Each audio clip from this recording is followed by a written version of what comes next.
It's official, Boogie Fland is coming back to school. But where?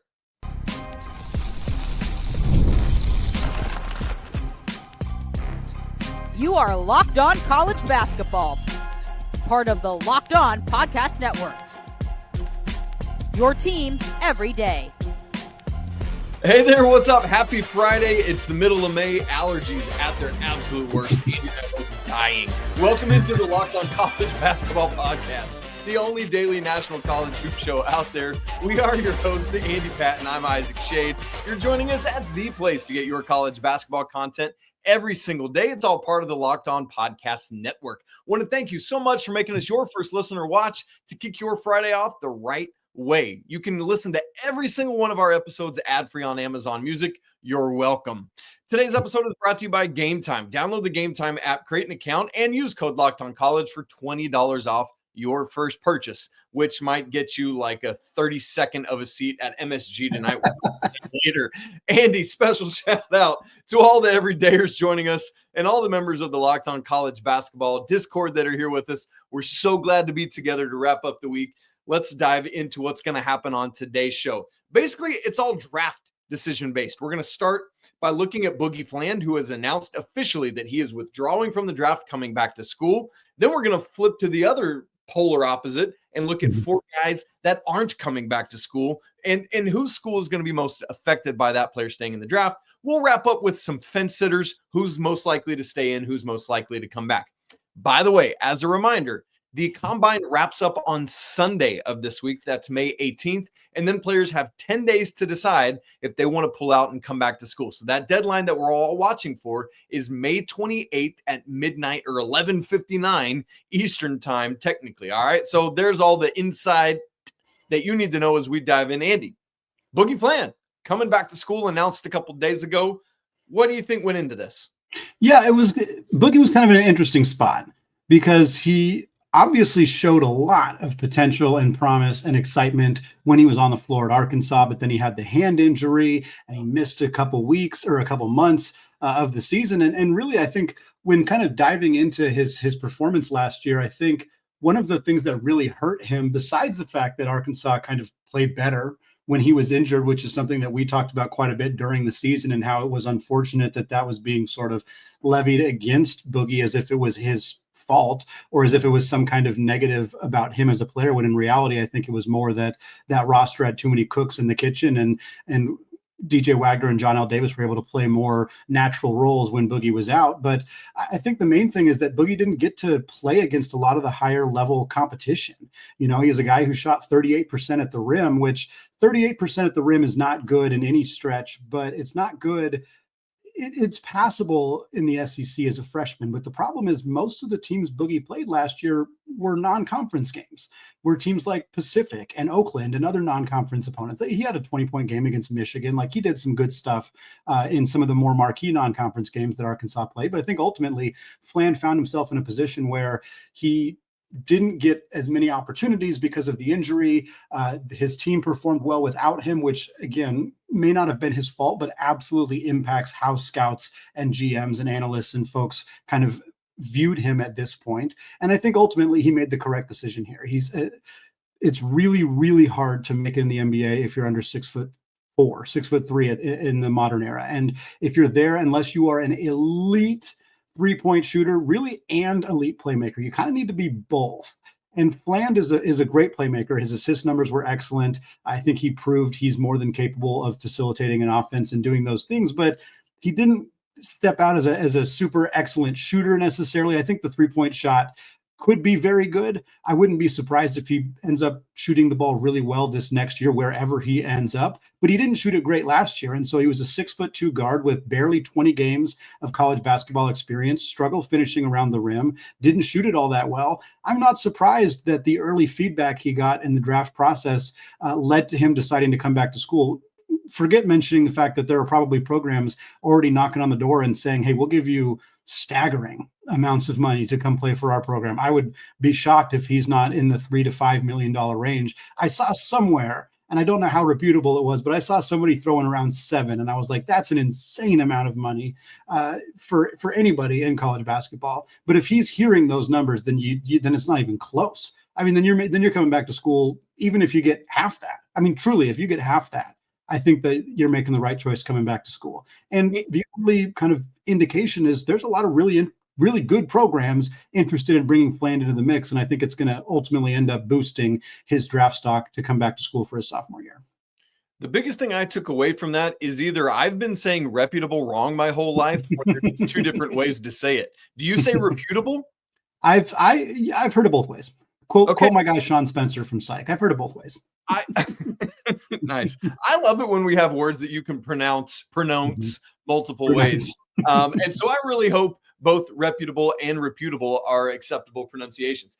No, legitimately, Andy, like for Boogie, you know, it's just like sometimes this happens. And I think the hardest thing for a potential one and doneer is to like reset and say, okay, I had these expectations of how my freshman year was going to go, and things weren't on my side. I got injured. I only got to play in just north of half of Arkansas's games. And so now I need to take stock of where I've at. I feel like too often, so many guys are so dead set on I've got to be one and done. That's what everyone's told me for 6 years now, since I was in 7th grade, that I'm a surefire one and done.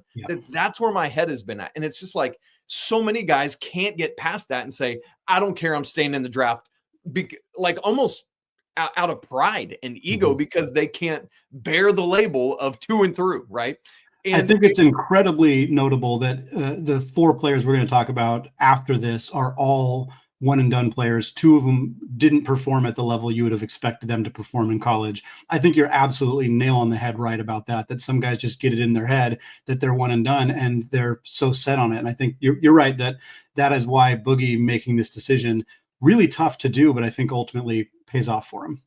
Also, it's no table, not notable. No. And so, yes, exactly. All that to say, I'm so glad that he's coming back to school. Hey, it's great for us and great for the game, but I think he can re-cement his lottery level status with a great sophomore year, wherever it is that he lands up. And Andy, that takes us to the main chunk of this conversation then. Where is it that he will end up? I think the place that it seems most likely as of right now, as we record, let me timestamp it, it's 4:59 p.m. Eastern time on Thursday, is Florida. Yeah. We've heard a lot of connections there, and I think maybe one of the biggest little through lines is that Mike Miller is his agent, right? And that's not a thing. Andy, I think some people are maybe iffy on can he and Xavion Lee, who I cannot wait to see be a Florida Gator, man. That's so great. Can they coexist? I think they can. And I mean, we've seen Florida win a national championship with 3 guards all starting together. So why couldn't Boogie and Xavion do it together? What do you think about that as kind of the leader of the pack right now? Yeah, it's a great fit. It's a great fit. And I think the concern about Lee and Fland, I get it. I understand conceptually why that's something that people are kind of worried about. But Todd Golden is excellent at developing guards. I mean, he's done this dating back to his days at San Francisco. They had 2 guards, Jamari Bouye, who's spent some time in the NBA, was with Milwaukee this past year, and Khalil Shabazz, both played together at USF. Both of them were like 6'1", 6'2" guards. Yes, it's different in the SEC than the WCC. I won't pretend it's not, but they were able to thrive with 2 kind of smaller guards, lead initiating type guards. And they did it at Florida as well. And I know that Richard and Elijah Martin weren't exactly the same type of player as Lee and Fland. And so Clayton got kind of to take on that role more single-handedly. But I have no doubt that this would work. Talent rises to the top. And I think this Florida team, if these 2 guys were both on the floor at the same time, maybe there'd be some early growing pains as they kind of sort it out and figure out who's going to fill what role. And we saw that a little bit at Arkansas, again, because they had so many guys who wanted the ball in their hands. And Fland was just kind of the guy who did it most of the time. But I think Golden would find a way to make it work. And again, the talent is so clearly there with that backcourt, with those 2 players playing together, that I'm sure that they would find a way to make this work. And I'm not surprised. Again, the Mike Miller connection is pretty obvious. Florida literally lost their entire backcourt. Everybody's gone. Clayton's going to the NBA. Richard and Martin are gone. Denzel Aberdeen transferred despite presumably stepping into a starting role had he stayed at Florida. He's now at Kentucky. They need the help. They need some more guards. This would be an awesome addition for Golden and the Gators. Yeah, I mean, he can easily sell tons and tons and tons of minutes, tons and tons and tons of shots Heck, it might even convince some of these Florida bigs that are iffy to come back and play alongside him. Andy, let's quickly burn through a couple other schools we've heard connected, North Carolina being one of those. I can report that on Thursday morning, as of Thursday morning, North Carolina and Fland are out. That's not going to happen. And that's multiple sources, so we can kind of take that to the bank. Memphis has been discussed. The PJ Haggerty status still up in the air. Andy, that one's one I'm very intrigued to watch, just as an aside. But yeah, if you kind of put this in our show notes, and I love your point here. If Haggerty is out and gone, Memphis is a place that Fland could go and pop. You talk about Todd Golden being good with guards. How about a head coach that was one of the greatest guards we've ever seen, right? And so Penny and Boogie together, first off, that's a TV show. And secondly, man, that could be phenomenal. And Andy, another link we have is to St. John's. He's from the Bronx. They've already got a crowded backcourt. I think that's a non-starter, but I fly through those because I just want to briefly say, any thought in your mind that he goes back to Fayetteville? I think it's slim. that happens. I do think it's possible. I mean, they have a tremendous recruiting class coming in. Of course, that's no surprise with Coach Cal. Darius Acuff and Malik Thomas, both top 15 players in that class. Both, I think, top 5 guards in that class. So they're both coming in. They got another freshman, Isaiah Sealy, coming. He's like a 6'7" kind of wing more so. So he wouldn't really take Fland's role. But I do think that Arkansas is going to be in the mix. Players love playing for Coach Cal. You can love him, hate him, question his ability, especially now. But players like to play for Coach Cal. That has always been true.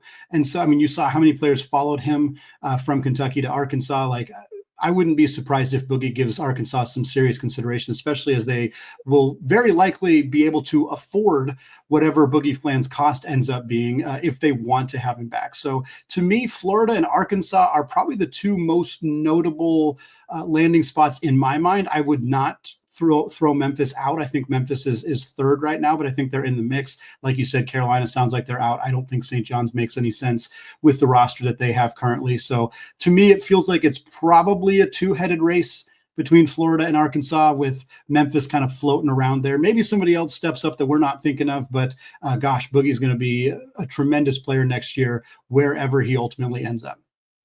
Well, Isaac, Boogie maybe heading back to school. And like we said, he's a one and done who decided, I think I'm going to try to come back to school. But 4 other freshmen sticking with it. They said, we are done with college basketball after 1 year. And I'm not sure if all of them are necessarily making the right decision. We're going to talk about that and which programs are most impacted by this coming up in just a second. But first, folks, there's nothing like the NBA playoffs. The intensity, the buzzer beaters, the fans losing their minds. It's the kind of atmosphere you have to experience live, and this year's matchups are already delivering. If you want in, Game Time makes it fast and easy to get seats, even for the biggest playoff games. Prices on the app, they actually drop the closer you get to tip-off. And with killer last-minute deals, panoramic seat views, and no surprise fees, Game Time is a total game changer. I love that I can see my exact view before I buy the seats. There's no surprises. And with Game Time's guarantee, you know exactly what you're getting, and it is the best deal every single time. If you find a better price in the same row and section, they'll credit 110% of the difference. Folks, Game 6 tonight, Friday night. Knicks are up 3-2 in the series against the Celtics. It's Boston versus New York. It is going to be a difficult ticket to get at the Madison Square Garden, but you can get in the door for $665. It's again, there's seats for $20,000 down in the front row. So if you want to get just in the door, watch an incredible basketball game on Friday night, take the guesswork out of buying those tickets by using Game Time. Download the Game Time app, create an account, and use code LOCKEDONCollege, and you'll get $20 off that first purchase. Again, create an account, redeem code LOCKEDONCollege for $20 off. Terms apply.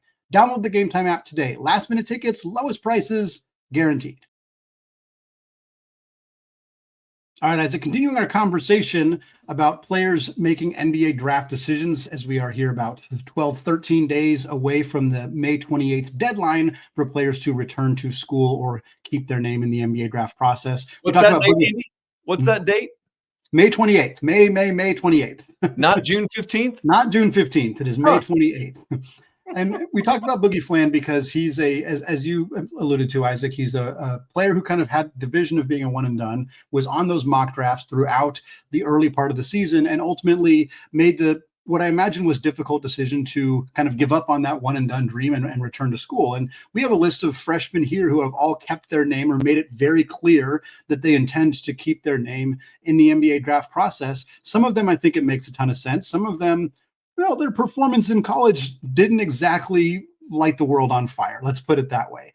Here are the four names. Then I'm going to toss to you to tell us which player you think maybe should return to school, or maybe a different way to look at it is the most surprising that they are keeping their name in the draft process. The four names, we start with another SEC guard, Labaron Philon from Alabama. We go to the Big 12, Carter Bryant from Arizona, Drake Powell from North Carolina, while his teammate and other potential one-and-done freshman Ian Jackson decided to stay in school. He hit the transfer portal and landed at St. John's. And then Thomas Sorber, the big man from Ed Cooley and the Georgetown Hoyas. Isaac, which name on this list most surprised you in terms of staying in the draft process? First off, I'm sad we don't have a Big Ten player on this list. It'd be just perfection to have all 5 power conferences represented is the word I'm looking for there. Represented. Andy, I think is how you pronounce that. My brain is going to be doing that with words all day long now. I hope so. That's just where we're at. Andy, I think my true answer, you had already selected before I got to it, so I'm going to leave that one to you. But closely on the heels of who you're going to say for me is Carter Bryant. And it's not because I don't think he has the capability. I mean, I'm starting to see him like either back end lottery, fringe lottery kind of pick. But I just felt in looking at his skill set, his side, like his measurements have been pretty good. He's listed 6'8", measured at 6'6.5". Fine, whatever, 214. Wingspan is 6'11 3/4. They're basically looking for wingspans to be plus 4 inches from your height, which his is more than 5 inches ahead of his height. Standing vert at 8'10, 39.5-inch vertical leap. But it's the numbers, Andy, that I think, just like the counting stats, that I think he had an opportunity to return to a Tommy Lloyd system without Caleb Love, who just is a shot hog monster, and just blow up next year, right? 6.5 points last year, 4.1 boards, 1 assist, 1 block, shot very respectably from 3, 37%, 59 from 2, which is also great, but just 69.5 at the free throw line. And so, Andy, I think there's a world in which he comes back to the desert and is either the showcase player or maybe number 2 on the scouting report, and that 6.5, 4.1 jumps up to 13 and 8 or something like that. You know, like there's a real world in which he just blows up, sets the Big 12 on fire, and really, really cements his standing for the 26 draft. Now, again, I can't blame him. If you're getting your name late lottery, fringe lottery, whatever it is, cool. But in this day and age, as you just said about Boogie, the money's there where it's just as tempting to go back to school. So this one did surprise me. I thought when he entered, he would test and ultimately come back. Yeah, you know, I think with Bryant, the main thing is like you said, when the season started, he was cropping up on mock drafts in the first round. And then as the season went on, even with the performance being, you know, relatively pedestrian in the sense that he just didn't get a lot of playing time for a pretty loaded Arizona team, he's continued to be in the conversation as a first round pick. And I think like it's hard to turn that down. You know, I think for Carter Bryant, I mean, I'm as somebody who follows the Portland Trailblazers, like his name comes up a lot. And they pick at 11. And it's like, if he's truly in the mix for the Blazers at 11, or, you know, teams picking in that range, you kind of got to go. You know, I think that it just makes sense to go. And it's a little bit different than the situation of the guy I'm going to talk about. And I think the name that most people would expect us to talk about here, which is Drake Powell from North Carolina. And I think the main reason that it's different is Drake Powell's not generally considered a lottery pick. Like the consensus, if you were to combine all the mock drafts and all the people talking about it, would probably have Carter Bryant going somewhere between 10 and 18, let's say. Whereas with Powell, that range it's not there. It's more like 20 to 40 or more like 25 to 45. Like that's kind of where he is. And he literally jumped out of the gym at the testing. He's a 43-inch vertical, which is just absurd. I mean, the man is an incredible athlete. And I think that for Powell, you know, he, similar to Bryant, absolutely had a path to a huge role for North Carolina next year, would have played a much bigger role. He's a kind of a traditional 3-and-D type wing. We saw the shooting, we saw the defense, we saw kind of the capabilities that he has. And just, to me, it feels like he's a guy that teams are going to have to gamble on. Bryant, it's a gamble too, but the 3-point shooting was there, at least for him in college. And I think you feel a little bit more comfortable about what he brings. Whereas with Powell, it is a bit more of a gamble, and him coming back to school, what he would have done at Carolina had he returned, I feel like there was a much better opportunity for him to actually improve his draft stock. Whereas I think Bryant would have come back and played very well in a bigger role, but I don't know that he would have improved his draft stock as much, simply because it was already higher than it is for Powell. So I think that's why Powell's a little bit more of a surprise to me. I think the chances of him pushing himself into the lottery in 2026 with a strong sophomore year at Carolina were pretty high. And he's opting not to do that and to gamble on himself going professional. And again, I wouldn't be surprised if he does end up carving out a good NBA career, but I think this is certainly a risk that he's taking by foregoing his college eligibility. Andy, I'm pretty familiar with the host of Locked On Tar Heels, and I've heard him say a lot of what you just said. So I think we can just move on to our next question. Which college basketball program is most impacted by the decision of these 4 young men that we just talked about? Again, it is Labaron Philon from Alabama, Carter Bryant, Arizona, Drake Powell, North Carolina, and Thomas Sorber from Georgetown. Andy, I know you just talked, but I'm going to make you talk some more. Perfect. Well, I'm going to go with Georgetown, and I considered each of these programs a little bit. I think, Arizona's got a couple freshmen coming in who will kind of replace Bryant's role. We know Bama's got some great guards on that roster. They're also now going to host Desmond Claude on a visit this weekend, which would be a very nice replacement for Philon in the backcourt if they end up bringing him in. So I'm going to go with Georgetown. They haven't really made any big additions in the front court to replace Sorber yet.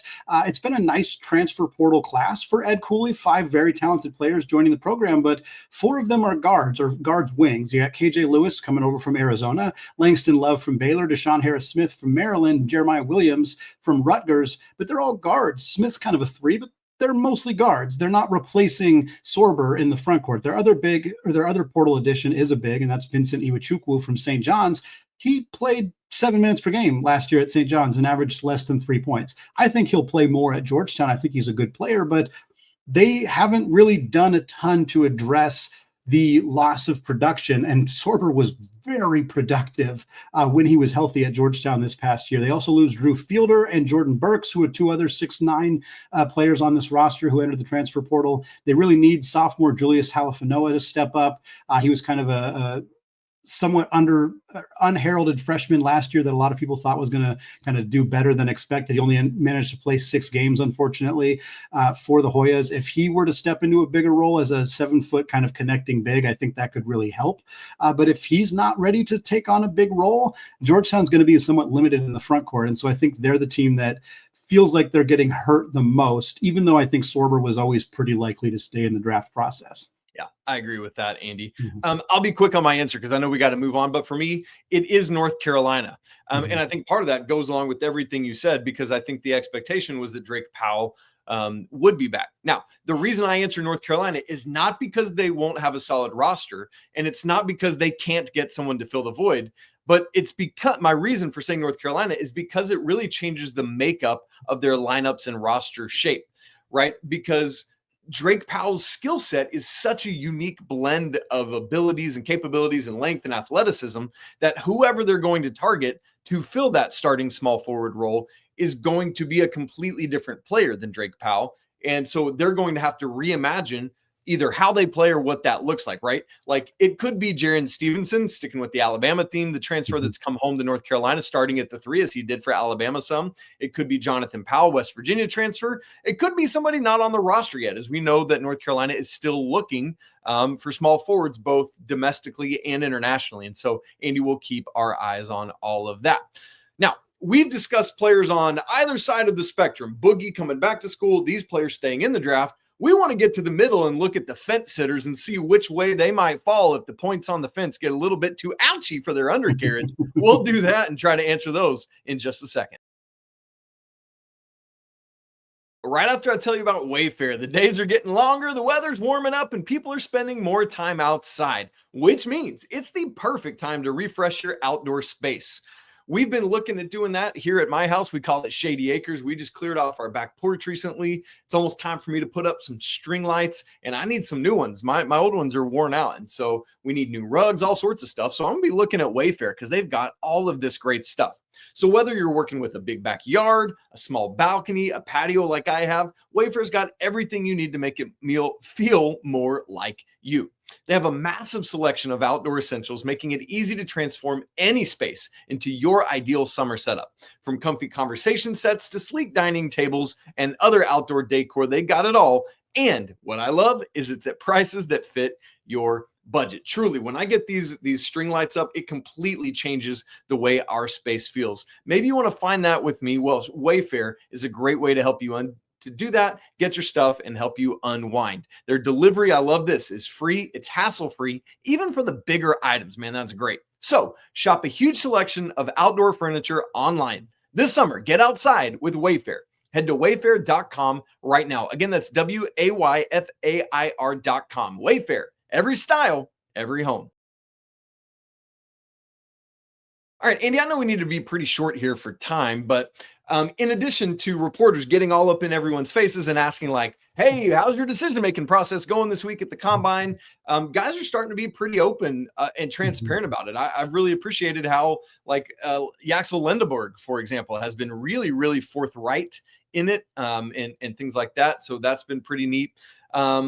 But what we get is a whole bunch of guys that are really trying to figure things out. What kind of commitments can I get? Am I a first rounder? Can I just get that one team to say, we're taking you with our first round pick? If so, I'm staying in. And so we've gotten together 8 of those names that we've heard directly from are really kind of processing this and not sure where they're at. So I already mentioned Yaxel Lindborg. We talked about him earlier in the week. UAB transferring to Michigan if he comes back to school. Coward transferring from Wazoo to Duke if he stays in. Adu Thero from Arkansas, Boogie's teammate, Alex Condon at Florida, Tahad Pettiford at Auburn, Milos Uzan at Houston, Otega Owe at Kentucky, and Miles Byrd, San Diego State. Andy, out of those 8 guys, we got 2 quick questions to answer. In your mind, out of that octet, yeah, I used that one, who is most likely to come back to school? I'm going to go with Miles Byrd, and I'm saying this as literally as we're recording this, scrimmages are going on at the NBA Draft Combine, and I saw a post from John Hollinger who said that Miles Byrd was one of the most impressive players in the first scrimmage of the day. So maybe like these things change on a literal minute-by-minute basis, so it's possible that Byrd will have a much tougher decision if he does play well enough to start getting some serious conversation. But for the most part, he hasn't really showed up on very many mock drafts. When he does, it's in the late second round. I think he would be better off returning to San Diego State. He's a guy who had one really good year last year for the Aztecs. Prior to that, he just didn't play very much. It doesn't mean he was bad, but when you've only seen a player have success for one season and they're a junior, you're kind of a little skeptical of what exactly that'll look like translating at the next level. So to me, it's Miles Byrd. I think that there's a pretty good chance that Tahad Pettiford and Otega Owe and Milos Uzan all end up returning to school. They're kind of all in the I need a first round guarantee or else I'm going back to school camp. And I don't see all those guys. I think they all could maybe end up in the first round conversation, but I don't know that any of them will necessarily get a guarantee. So I think quite a few of these guys do end up returning to school. But of the ones on this list, the most likely to be playing college hoops next year, in my opinion, is Miles Byrd. Andy, the answer for me is one of those guys you just mentioned, and it's Otega Owe. Yeah. And I know that makes, as Coach Pope is clearly listening to today's show, he's very excited and happy to hear me say that I think Otega. No, but legitimately, like, just think about some of those games where he was an absolute dude for the Wildcats last year. And if he could do that more consistently, again, I know he's older than some of these younger prospects we've been talking about, but just showing that one more year of school, game in and game out, could really do wonders for his 2026 draft stock. And but just part of the reason for me right now is I just not even first round. I don't see him showing up in mocks anywhere. And so I think it just makes a ton of sense for him to come back to school, get paid. Big Blue Nation shows up with dollars in hand. Let's make that happen. All right, Andy, last question. We'll get out of here. Of this 8 set of players, which is down to 6, obviously, because we've already said 2 we think are most likely to come back to school. Who's most likely to stay in the draft, and then their team has to adjust? Yeah, there's a lot of names on here that I kind of went back and forth on, and I went back and forth on the two that we've already talked about earlier in the week, Lindborg and Howard, but I'm actually going to go with Duke the Arrow for Arkansas. I think he's pretty likely to end up staying in the draft process. He's a pretty known commodity. I think that's the main reason is like, what does returning to school for another year, what is the likelihood that helps improve his draft stock? And I think there's not a lot that we don't know about him. There's not a lot that he could prove that I think would be dramatically different than the player he's already been, which is a high-level athlete, a very good wing. He's not a good three-point shooter. Unless he feels confident he can come back to Arkansas and shoot way better from three than he did previously, I don't see how coming back to school helps his draft stock. So to me, I think it makes sense for him to stay in the draft process. He's being mocked in the second round. I think the odds of him returning to school and boosting his draft stock into the first round as a senior are pretty slim. It doesn't happen often. It happens, but it's pretty rare. So I think he's the most likely on this list to end up staying in the draft process rather than returning to school. Andy, for my answer, I'm with you. I have gone back and forth kind of all week, actually, on Yaxel Lindborg and Cedric Howard, who you have to say his name very carefully because it sounds like you're saying Cedric Howard. I feel like because of the C's at the end and beginning of his first name. Anyway, every time I hear somebody say his name, I'm like, Cedric Howard, who's that? Oh, yeah. Here's the truth of the matter for me, Andy. And since I'm the last one to talk here before you close this out, I get to say this. I think they're both coming back, wrong. I think they're both staying in the NBA draft. Earlier this week, if you had asked me, I would have said they're both going to come back to school. As we talked about earlier, Lindborg transferring from UAB to Michigan, Howard from Wazoo to Duke. But the way things have been projecting this week, the fact that Lindborg is coming out now and saying, like, I was 60-40 when I talked earlier in the week, and now, and Cedric Howard, it feels like he has said, as the week has worn on, I think it's like maybe he didn't quite even realize his own value. And now that people are starting to talk to him, he's like, oh, wait, maybe there's something here. And so I think that both John Shire and Dusty May are going to get some bad news on these ones, and they're going to have to figure some things out because, I had said it in our way too early top 25. I was already lower on Michigan than most. And if Lindborg doesn't come back, boo. And we'll see what happens with Duke. I think because of this Cedric Howard news, they were already kind of involved with Dame Sarr, an international player. And I think that's now heating up more. So they're already finding where they're going to go next. I think that Lindborg is less replaceable for Michigan, though, in my opinion. I was going to bring up Sarr because the report that Duke is intensifying their conversations with him very clearly aligns with the Cedric Howard news this last week. That very obviously connected things. I think you're absolutely right. I think 6'5" with a 7'2" wingspan. That's ridiculous. 9 inches between his height and his wingspan. That is so unbelievably rare. It's hard for me to imagine that Howard, who was highly productive at Washington State, yes, it was 6 games, but and was very productive at Eastern before that. I think he's gone. I think he's going to the NBA, and I think he could reasonably be somebody who ends up being a top 20 pick when he was not in those conversations really at all until very recently. So there's always a riser every year. I think Howard's that guy, and I don't think he's going to end up playing for Duke. But if they go out and get Dame Sarr, they're going to be just fine. Yeah. Folks, that's going to wrap it up for us today here on the Locked On College Basketball Podcast. Thank you so much for making the show your first listen or your first watch of the day. We appreciate all of you. Have a fantastic weekend as well. We'll be back next week because it'll be the end of the combine. We'll probably have some more of these conversations as we see how some of these guys perform. And then we'll, of course, get you ready with any other transfer portal updates, some changes, news around the college basketball landscape all coming your way next week. But as always, we want to say apologies to the Lawyer family. Let's go Wild Pokes. Cheers to the Mick Bruins. Have a fantastic weekend. And until Monday, peace out.